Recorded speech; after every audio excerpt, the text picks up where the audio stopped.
ఆ చట్టాలు చాలా అవసరం ఆడవారికి అంటున్నారు. కానీ అదే ఆడవారు, అదే ఆ చట్టాలని అంటే బ్యాడ్ వేలో యూజ్ చేసుకుంటున్నారు.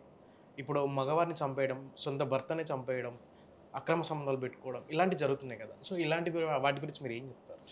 మిస్‌యూజ్ ఆఫ్ ఎనీ యాక్ట్ ఒక సెక్షన్ ఉందనుకుందాం. నేను డైరెక్ట్‌గా అడుగుతున్నా క్వెషన్ రవి. హ్మ్. యాంటీ కరప్షన్ యాక్ట్స్ ఉన్నాయి. అవును. లంచాలు తీసుకోకూడదు. లంచాలు తీసుకోకుండా ఎంతమంది ఉన్నారు చెప్పండి? ఆహా! ఓకే. చట్టం తీసుకోలేదు. ఎంతవరకు ప్రొటెక్ట్ చేస్తుంది? తక్కువే కదా! అవును. ఒక చట్టం నిర్దేశించిన తర్వాత దాని మిస్‌యూజ్ అన్నది అవ్వకూడదు అని చెప్పలేము గానీ, హ్మ్. ఎంత మినిమైజ్ అయింది, ఎంత మాక్సిమం వాడుతున్నారు అనేది మనం ఆలోచించుకోవాలి. ఓకే. మీరు one side of the coin చూస్తున్నారు. Second side of the coin చూడట్ల. హ్మ్.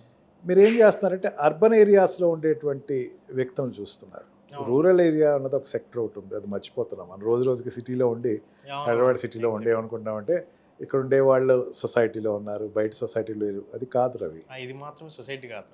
ఈవెన్ రూరల్ వో అసలు. ఇండియా మొత్తం తీసుకుంటే యెస్. Rural సెక్టర్స్‌లో yes. ఆహ్, కొన్ని కొన్ని ఆహ్, ఇప్పటికి ఈ రోజుకి కూడా ladies are little I mean dominate. Suppressed. Yes. Okay.